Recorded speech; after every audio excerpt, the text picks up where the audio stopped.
Assalamualaikum warahmatullahi wabarakatuh. Selamat sore dan salam sejahtera untuk kita semua. Sahabat Solo 10, saya saat ini berada di kantor Bang Edi yang pernah menjadi anggota Basnas Kabupaten Ketapang pada periode lalu. Nah, sehubungan dengan adanya sedikit problem ini yang seperti dinyatakan oleh Ketua Komisi 2 DPRD Kabupaten Ketapang.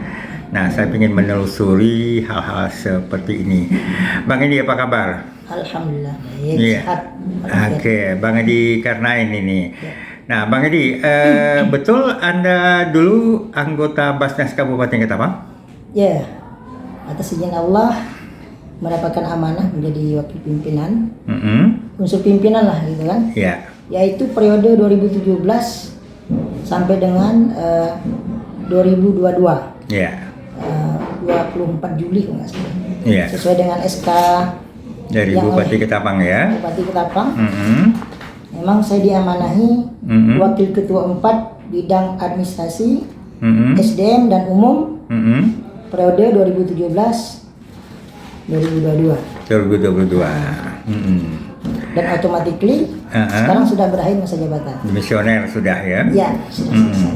Nah, pengalaman Bang Edi selama di Basnas selama ini seperti apa? Baik. Sebenarnya di Basnas ini adalah amanah yang sangat mulia, yang kita sebagai unsur pimpinan, yang mana saya melihatnya Basnas adalah dengan segenap pengetahuan kita yang ada lah. Ya. Tonggaknya adalah kepercayaan. Nah, saya melihatnya di Basnas ini yang dituntut dari pimpinan adalah yang pertama, kita dipercaya dulu, trust dulu dari masyarakat. Ya. Nah, beban inilah yang sebenarnya membuat saya di pimpinan Basnas itu bagaimana menciptakan personality saya sendiri, itu dipercaya memegang amanah sebagai amil lah ya di Basnas amil. Ya. Nah, cuman dalam perjalanannya yang nama kita di unsur pimpinan ini kadang-kadang banyak beda pendapat dan segala macam. Ya. Jadi dalam rentang waktu periode yang kemarin itu, dalam tahun pertama, tahun kedua, kita coba meramulah teamwork ini, bagaimana bekerja efektif dan bagus. Tapi ya karena memang mungkin juga kelemahan saya yang tidak bisa berkolaborasi, bekerja sama, mungkin seperti itu. Saya tidak begitu maksimal di Basnas. Akhirnya di 3 tahun terakhir, saya sudah mengatakan diri saya mengundurkan diri lah. Secara lisan saya sampaikan kepada pimpinan yang lain bahwa kayaknya saya tidak cocok lah nih bekerja sama di pimpinan Basnas yang lain. Nah, mungkin pandangan kita yang berbeda, cara mengelola juga berbeda, dan persepsi tidak bisa sama. Akhirnya saya waktu itu menarik diri lah secara tidak langsung, ngomong secara lisan, ya silakan jalan lah. Itu memang saya belum bisa berkontribusi banyak lah. Hal apa yang membuat Bang Edi merasa tidak bisa bekerja sama dengan teman-teman yang lain ini? Kembali lagi mungkin karena keterbatasan ilmu saya mungkin ya. Tapi saya tetap berpegang prinsip bahwa kehadiran saya di pimpinan Basnas itu sebetulnya mewakili unsur profesional. Profesional ya? Ya, murni profesional. Jadi tidak dari unsur ulama, dari tokoh masyarakat, atau cedik-cedikia lah begitulah ya. Tapi saya memang masuk dari unsur profesional. Artinya begitu saya memulai bekerja, saya selalu mengedepankan unsur-unsur profesionalitas. Baik masalah pengelolaan keuangan, pelaporan, kemudian tata kelola administrasi dan umum. Karena memang itu bidang saya pada saat itu. Namun dalam perjalanannya mungkin ada beberapa beda pendapat yang menurut saya tidak berkesesuaian dengan prinsip saya. Nah, akhirnya ya sudahlah, daripada ini menjadi masalah di internal, ya saya mengalah saja begitu. Mengundurkan diri secara tertulis atau seperti apa? Saya pernah mengajukan surat pengunduran diri dan semacam inilah aduan kepada pemerintah daerah melalui Kesra. Tapi waktu itu memang kita dimediasi dan dicari jalan keluar lah seperti itu. Jalan keluarnya seperti apa?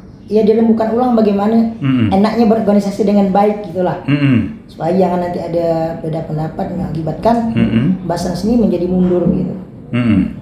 Tapi ya sudahlah, sudah lewat, karena masa pun saya juga sudah lewat dan kantor Basnas juga sudah pindah jadi Masjid Agung Al-Ikhlas ya. Ya awalnya di Masjid Agung Al-Ikhlas ya. Karena memang di situ kita dengan Yayasan Al-Ikhlas itu memang sudah buat surat permohonan agar dapat berkantor di Al-Ikhlas. Tapi juga pindah akhirnya kan.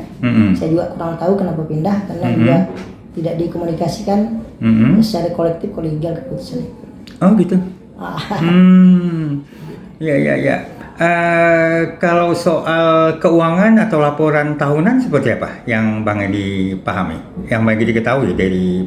Kalau dari segi penganggaran, usulan dana hibah dan segala macamnya memang pada pokok tugasnya memang bukan bagian saya.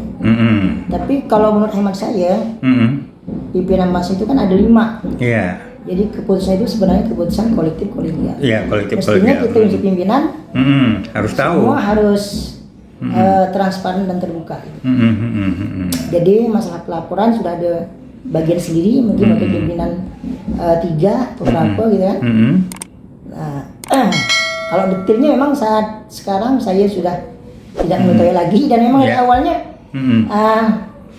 tidak sampai pada pemaparan lah, mempresentasikan lah apa yang diusulkan, kemudian bagaimana cara mengusulkan, penyerapannya seperti apa dan pelaporannya seperti apa.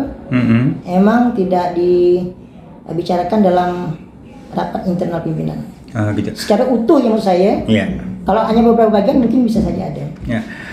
Terus pengunduran diri Bang Edi itu apakah dijawab oleh apa? Dijawab dengan adanya surat persetujuan pengunduran diri? Oh, tidak ada. Berarti pada sampai akhir periode yang lalu masih tetap sebagai anggota Basnas, unsur pimpinan. Tapi saya karena bertekad, kayaknya saya tidak bisa banyak memberikan kontribusi terhadap Basnas, dan beda pendapat ini juga tidak bisa dielaborasi dalam satu sistem organisasi Basnas. Ya saya mengalah lah begitu. Cuma konsekuensinya apa-apa yang tidak saya lakukan mungkin saya juga akan mengelak untuk diminta pertanggungjawaban. Apalagi menyangkut pemeriksaan. Kecuali ada hal-hal yang memang saya tanda tangani gitu. Tapi saya ingat betul apa-apa yang saya tanda tangani.